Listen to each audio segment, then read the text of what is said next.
Hi, my name's Paul Adamson. I've been working in the IT area for the last 30 years, thereabouts. Today, I'm joined by Dr. Cara Antoine. Dr. Cara is the author of two books, Make It Personal and Women Making a Difference. So, based on that, our conversation today is going to be about humanity in AI.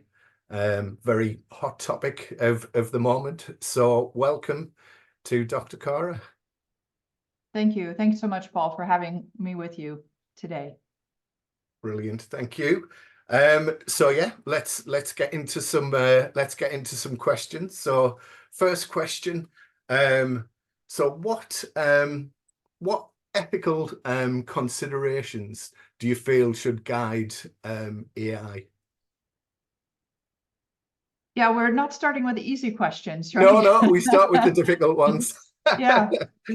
Yeah, I think I just, want to frame the conversation by just considering where we are right now in this evolution of technology. And, I really believe that we're in this eco-digital era now that looks at the dual transition of technology and sustainability. And along with that, a tremendous amount of moral and ethical guidance that's needed to make good choices.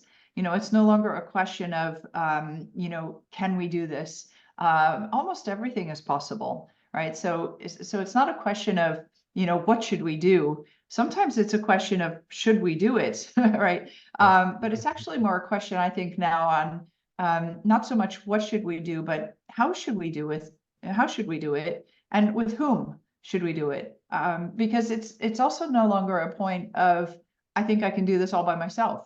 Yeah. We've got to be able to team up, collaborate, find our ecosystems, and ensure that anything that we're developing today is not done in isolation, and that involves the expertise, the experiences, the ideas of others. So it's not an alone game anymore.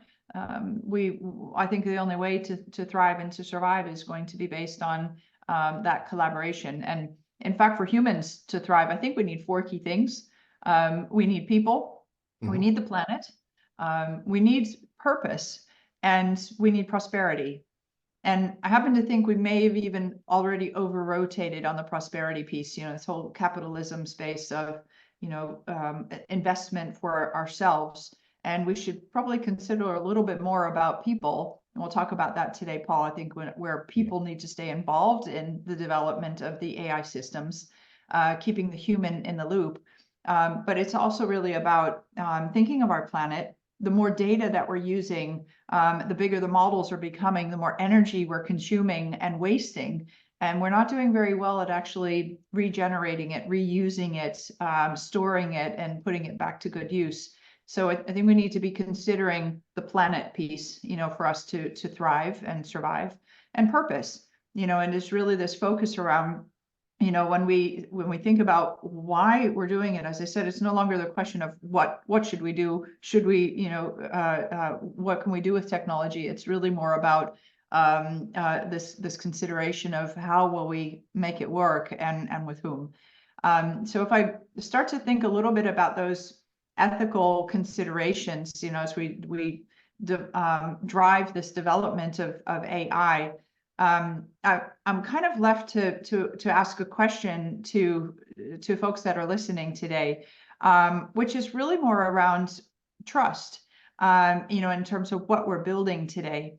And the question is, do you trust AI? And how do you know that the AI system is actually outputting correctly? Yeah. I think we've found a really nice word for it. We call it hallucinations. Yeah. But let's face it, what this really is are malfunctions of the large language models of the LLMs. And why? Because of the way we're programming them. And so I think we have to start to look at the outputs for programmatic trustworthiness, so that we every time can trust what we see coming out of these models. And in order to do so, we have to reduce the bias. We have to increase the data integrity. we have to increase the reliability, and we have to make sure that the outputs are ethically correct. And this whole topic of trustworthiness, as we get into this theme of ethics in AI right now, as I mentioned, being too focused on things like prosperity and capitalism, I think one of the contributors to it is social media. And to a good extent, I think that social media also deteriorates our trust in each other, because of the way people talk about each other, because of what we're seeing. Is that real? Is it the real world? And the more artificial that things become, I think the more real we want to be. And when we don't really trust, what this future looks like that we're shaping, that we're creating, it makes it a lot harder to let go of the past. So when we think about, what is it we need to consider? Transparency. The systems that we're designing have to be made in a way that we understand how they're operating. We understand the decisions that were made, we as humans. And I think that's really essential for the accountability and trust.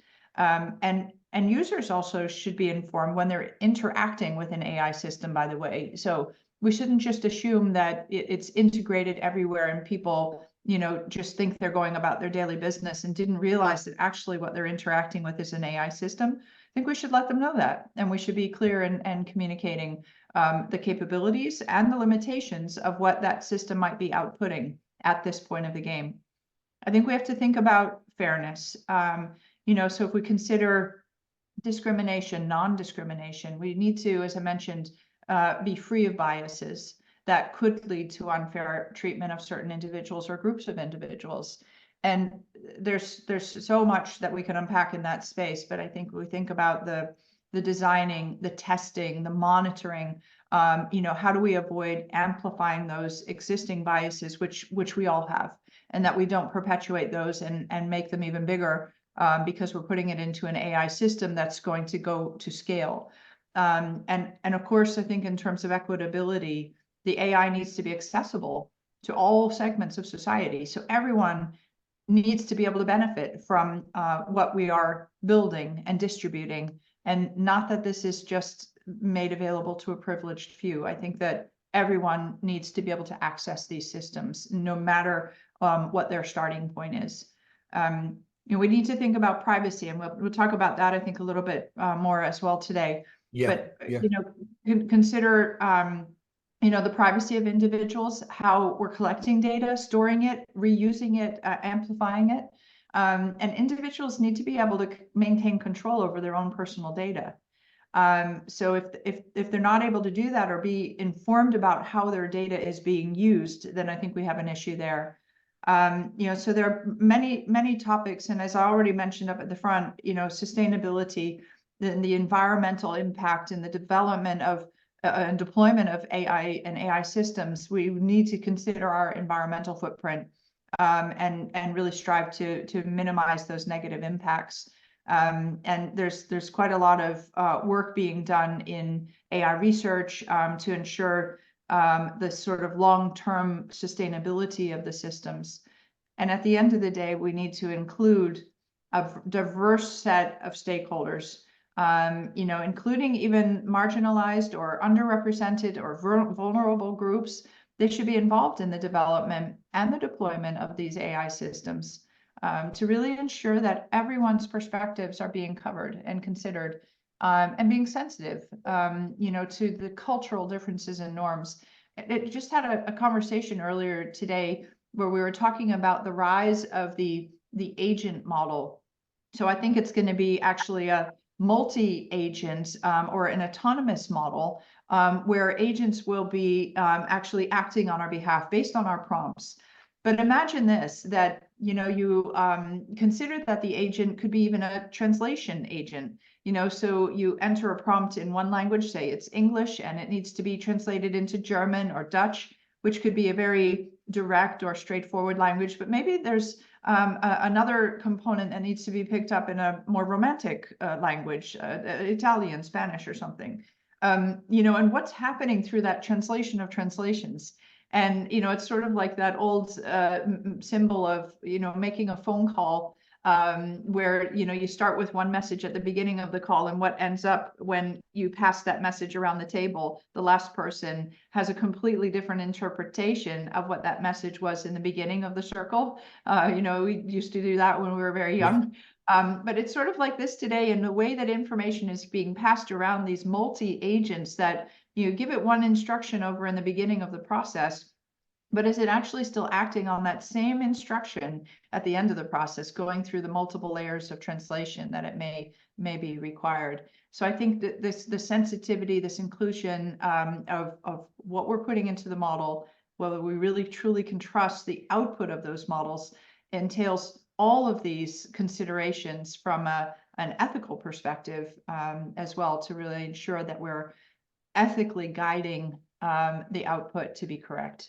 And I think what what you've described there is a very inclusive, like a very sort of positive aspect of AI. If AI can speak in multiple languages, you've broken down, a primary barrier across the globe, haven't you? Really, that if you can use AI in those certain manners, and I guess that sort of leads in to, how do we ensure that AI is distributed equally across society?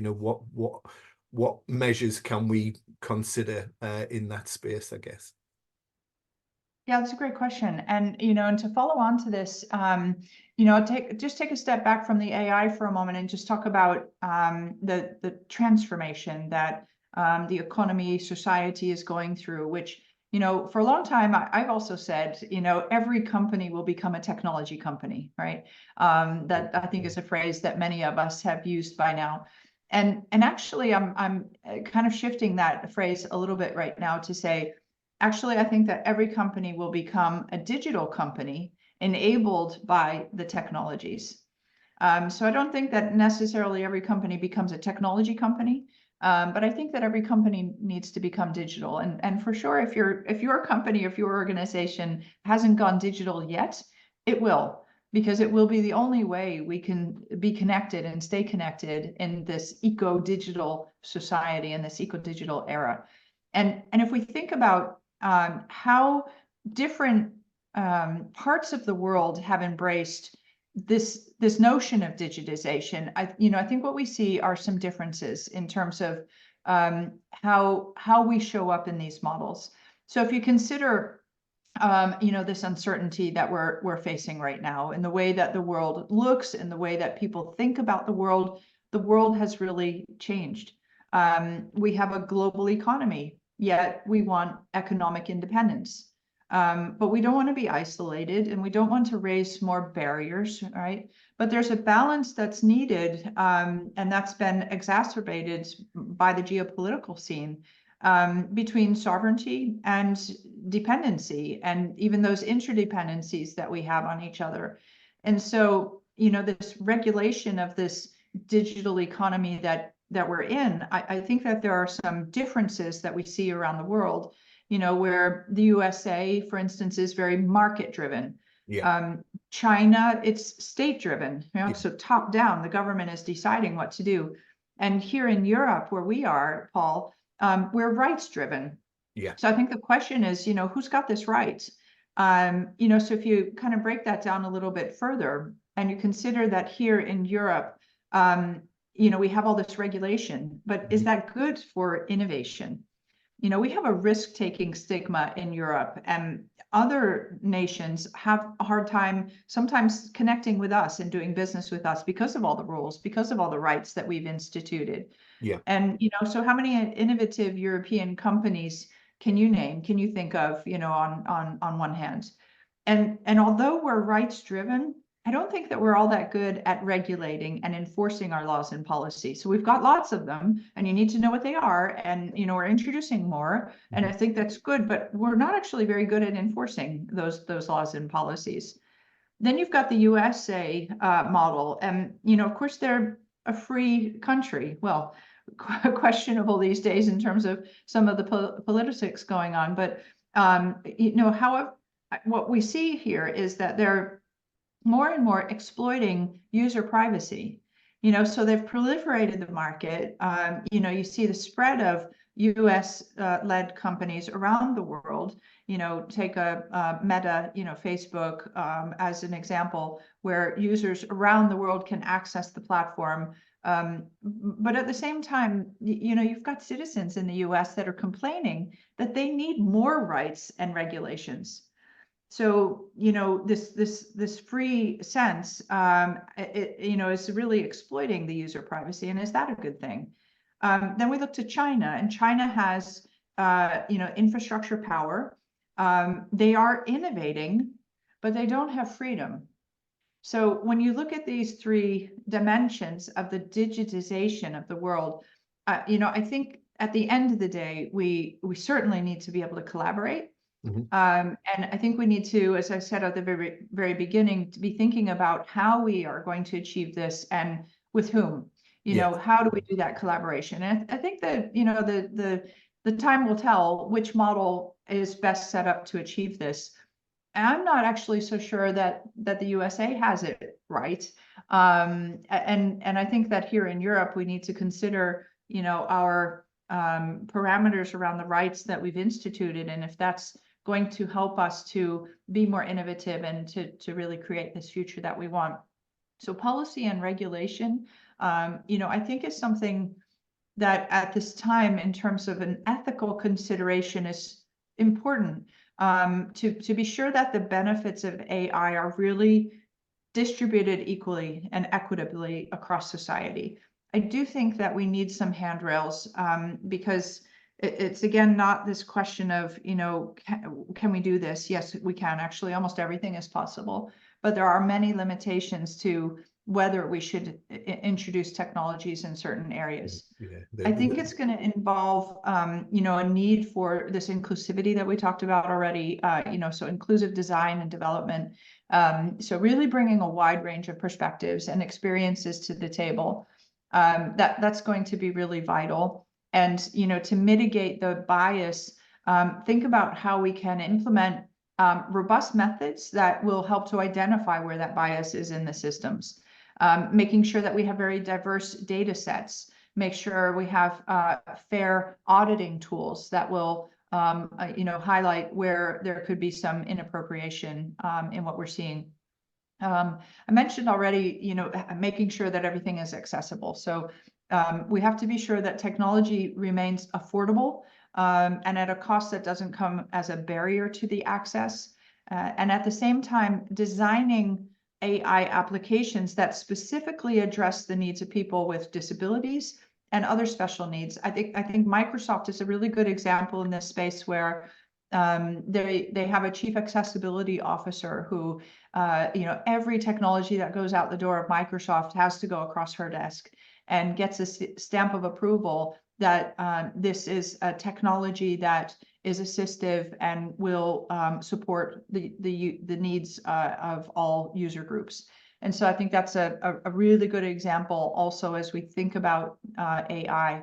And by the way, also having individuals with disabilities be a part of the development of AI and inputting data into the AI systems. So you need the ones that are developing the systems also to be the representation of society as much as those that we know will be the user community.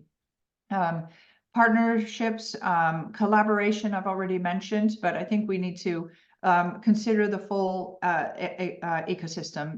It's government, it's private sector, it's academia, it's civil society. Look across all of these areas and work internationally to find those best practices, develop some global standards on equitable AI development and deployment. So I think this is, again, we're no longer in a place or a space where one company, I've had this recent thought that, oftentimes we hear organizations or companies saying, oh, is that a worldwide problem? Oh, just leave it with us. We'll figure out how to make this work. I just don't think that that's the reality anymore. It's who do we need to team up with? Who do we need to partner with? Was it even a competitor? But there's something about what they're doing in the market that can be beneficial to us all, and starting to work together with them. I think there's also, you know, a space around economic and workforce considerations. So, you know, AI applications that can help create new job opportunities. So have we been thinking about roles around prompt engineering, for instance, investing in reskilling and upskilling workers for AI-driven automation, for where we keep the HIL, which is the human in the loop, as a part of a process as we automate more and more. There are different roles that I think will emerge that we need to consider how we are also inclusive and building for a more equitable space in that sense. I do think that, you know, there are certain type of work that AI will complement, and also that it will be able to do in many cases even better than humans. And some of that repetitive work may be some things that will be able to help human beings to do that work in a great way, but gives them more space to be even more creative as the human contributor to a solution. You know, AI tools, I think they're so human beings are really good at asking questions. AI tools are really good at giving answers. So, you know, when we think about the creativity of the brain and of our human mind that's needed to ask good questions, you get back to this role of a prompt engineer. You think about the role of where the human and the technology has to shake hands. I think those are some considerations that we need to have. And lastly, you know, of course, considering frameworks, you know, around those ethical standards and guidelines. It's so important that we have a framework, that we prioritize the equity, the justice, and being just in the AI development. I think that's really important, that we have a framework, that we have something to guide us, because it's not something we should just let alone to see how it goes and how it develops. We're not wise enough as a humankind, as a Homo sapien, you know, as humankind, to be able to apply from every person, every organization on the planet, the right things to do. So we need to have some guidelines, because otherwise we'll be attracted to testing certain things which may not be, you know, an area that we want to go into. So, you know, to really assure that we bring fairness and inclusivity and equitability, I think we have to have some frameworks and guidelines to ensure that we really stay on the right path. Brilliant. Well, I think your viewpoint was very clear there. I think we definitely need guide rails in place for AI, and I think those guide rails are in the shape of human beings, hopefully. That you know, the artificial intelligence is exactly that. It is still artificial, and you do need real intelligence or real, you know, human feelings to you know, to control that environment. So thank you very much. That seems to have absolutely flown across. I've still got more questions to ask, but time is not on our side. So thanks very much for that, Dr. Cara. That was a fantastic session. Thank you. It's a pleasure. Thank you for having me.